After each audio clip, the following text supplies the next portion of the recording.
All right, welcome back into One Winning Pod. This is the Bets show, and I guess we'll look right at it. See how last week went. I haven't looked at it yet. Did we do well? None of us had a winning record. Yeah. I mean, none of us had a winning record.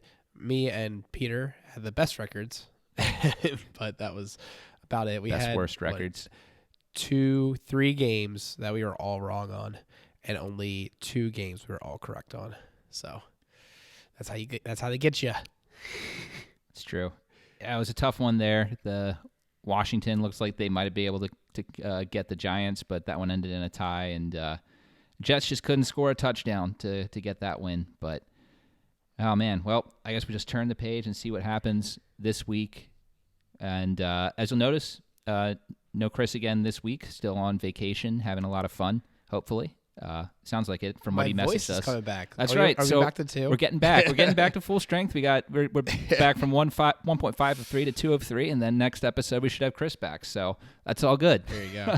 There you go. But Chris did leave us his picks, so we'll start out with the Thursday night game. You got the Raiders traveling to L.A. to take on the Rams. Raiders are favored by 6. Chris picks Raiders, and I agree with Chris. The Rams played the Seahawks tough last week, but that was a division game. I'm not going to put too much credit into that. Vegas looked great against the Chargers last week. I'll take the Raiders. Yeah, I get all that. So I think I'm going to do it too, even though I'm like, I could see the Rams covering, but it doesn't feel good this year to take the Raiders with a lot of points. I will give you that. It really doesn't. The next one is Minnesota at Detroit. Detroit is favored by 2 points. Chris picks Minnesota, and I get why. I was surprised by this line, and I double-checked it. This Minnesota team is like such a pretender, it seems, in Vegas' eyes. Detroit, on the other hand, they think is very good, I've noticed. And I definitely get all of this. Like, all of this checks out. So the real question is, like, well, how's it going to play out? And I, too, want to take the points with Minnesota here because I could see it going either way, and I'd rather take the points in that scenario. Yeah, that I'm with you the exact same way. If I was doing money line, I would take the Lions here. I actually think the Lions will win this game, but do I think they can win it by more than 2? It's going to come down to the wire. I feel much more comfortable taking the points there.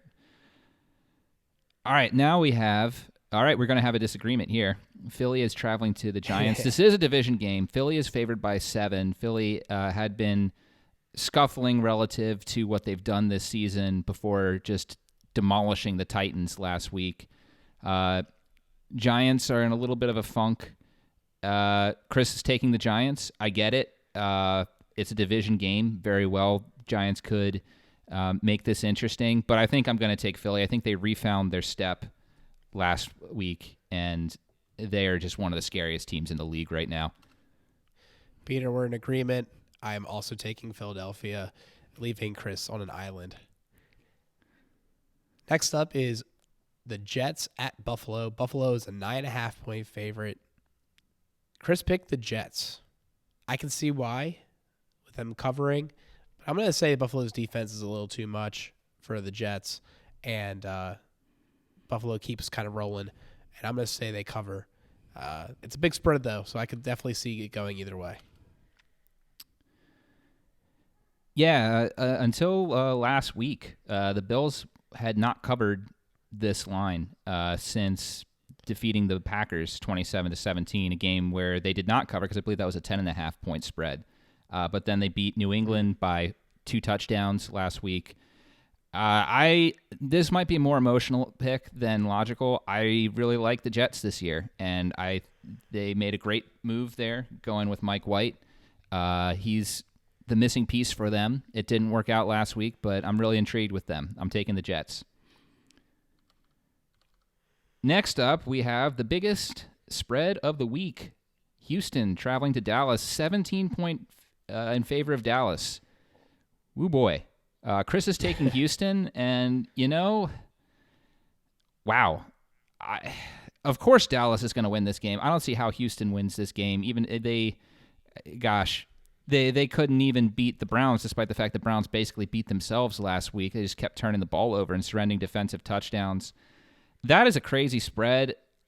I don't think I'd feel comfortable actually betting that with real money, but in the context of this game, I'll take it just because Houston is just atrocious. Apparently, they're going back to Davis Mills. The Kyle Allen experiment failed to everyone's surprise. So, yeah, Houston, they're just looking forward to next year at this point. I don't think I've ever seen a 17-point spread in my experience doing this. I don't know. I forget how much the spread was when we played the Jets in 2019 because I feel like it was pretty big then too. But yeah, I thought it was like 14.5 though. And this is like, I don't know. This is nuts. But I'm going to go with Dallas too. They've covered these ridiculous spreads the last couple of weeks. And I don't know. It really just comes down to the fact of like, do they beat them by 20 points early, like, and they pull people out, and then they get a sneaky, comeback, like with another touchdown. Like, I think that's the only way. I think they will be up by 17 points at some point in this game, and I hope it stays that way by the end. It's kind of what I'm getting at. So through the magic of the internet, I am seeing on OddsShark that on December 12th, 2019, the Ravens at kickoff were 17-point favorites over the Jets. Okay. All right, maybe then. Okay, yeah. At least based on BetUS's line, and the Ravens won that one by 21. So, yeah. Well, I think there is something about in Vegas, like, when the spreads are like this wide, it actually is usually advantageous to say, yeah, it's going to get covered because I think it's like a deterrent. Like they just they jack it up as high as they can. Just like how high can we put this to dissuade people from putting money on the absolute lock of pick? But not too high that it's like not going to actually happen. Exactly. Yeah. All right, next game closer. Cleveland at Cincinnati. Cincinnati is a 6-point favorite, and that feels like enough to me, and it feels like enough to Chris. We're both going to go with Cincinnati here. I could see it being even more.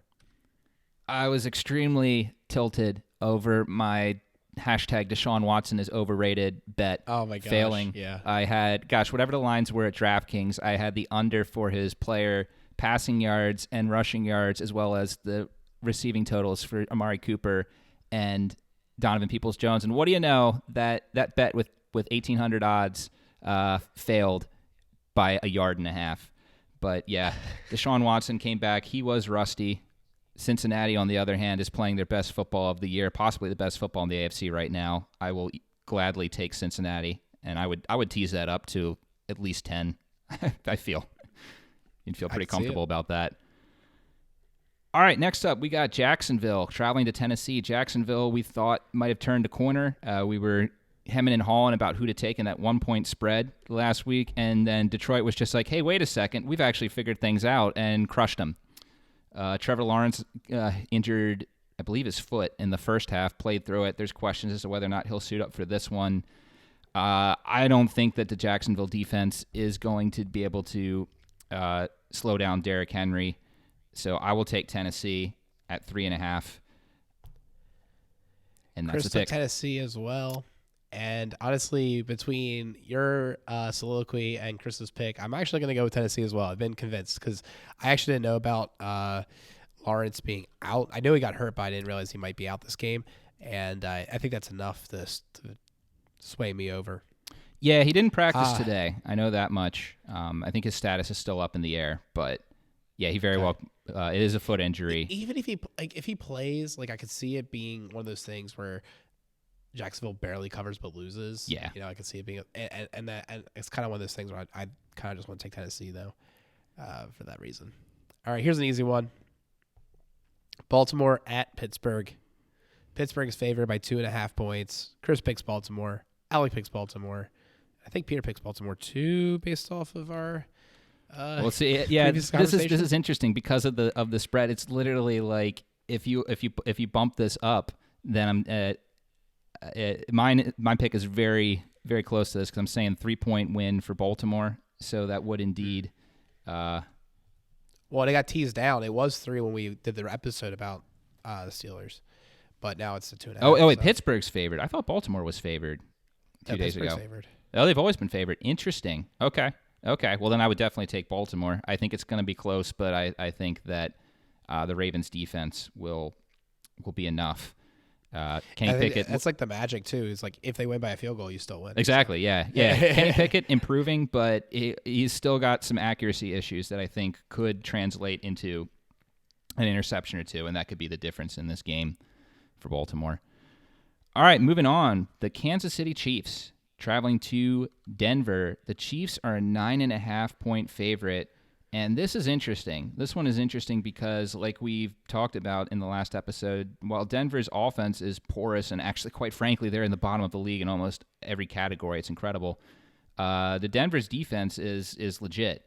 And I was high. I thought that Kansas City was for sure going to beat Cincinnati last week due to what happened to them last year. And they could have won that game, but they did not really leave me feeling terribly confident about them. I'm actually going to take Denver here to cover. Kansas City will win this game without a doubt, but I don't know if I trust Kansas City's offense after what I saw last weekend. It's really understandable, Peter. I'm gonna flip and go with Chris's pick of Kansas City as well, because I think what's gonna happen is even though Denver's defense is really good and they're able to wrap up and tackle and not allow for many yak yards, Casey's going to push the ball downfield more, and I think that will be the big difference. And Denver's and I think Casey's defense is legit enough, and we all know about Denver's offense that I think they can do the 10 points that they need. Next up, Carolina at Seahawks. Seahawks are favored 4.5 points. I think this one's a little tricky. Chris went with the Seahawks, and I think I'm going to go ahead and agree with him because even though Carolina's playing better ball, I don't think it's going to be good enough. I saw a really interesting thing by a friend of the show, Calvin. He was talking about the stats of Geno Smith, and he's been remarkable this year. So I'm going to go with Seattle here. Yeah, Carolina's coming off a bye, right? Yes. Yeah, they didn't play last week. That's I still think, they're pretty much done for this year, and especially with them having to travel all the way to the West Coast with nothing to play for, I don't really see the motivation being there for that team.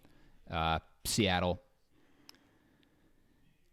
All right, now we have Tampa Bay at San Francisco. Tampa Bay, fresh off of a last-second win against the New Orleans Saints, traveling to San Francisco, who took on a tough Miami Dolphins team last week at home and won.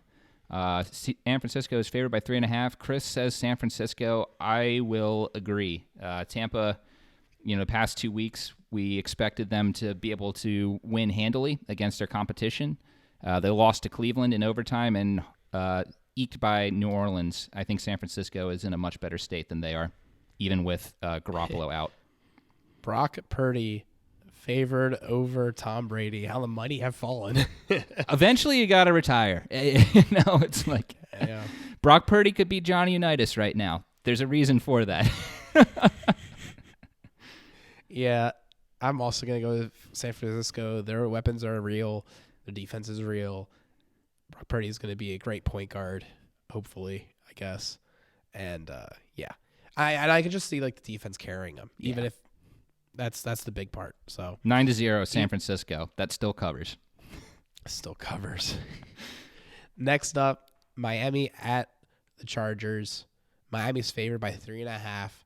Chris is picking the Chargers. The Chargers just keep letting me down, so I'm getting off their beat. I'm going with Miami, even though they let me down last week too. But I don't know, man. It's just a tale of two teams that make me sad. I'm going to go with Miami.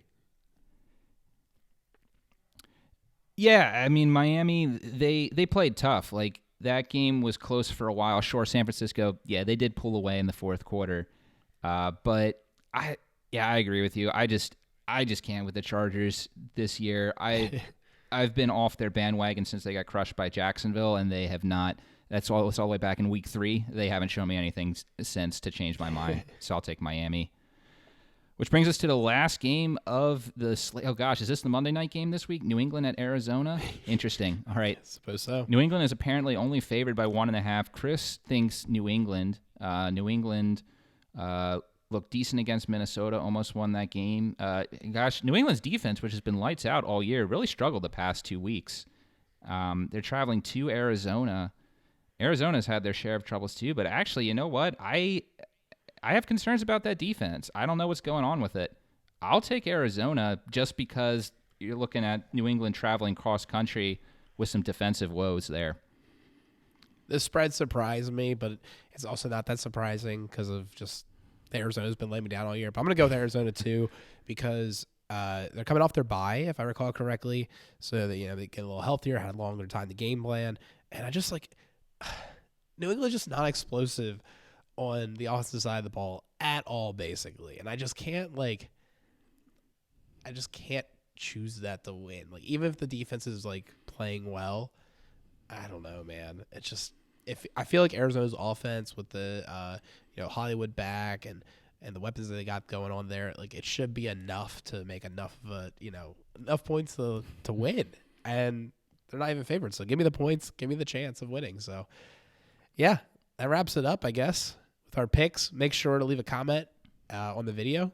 We do this every week. And we'll be back next week with our results. We have a lot of things in unison. We'll see what Jason says if he keeps it consistent. So should be an interesting week of we're going down together or going up together.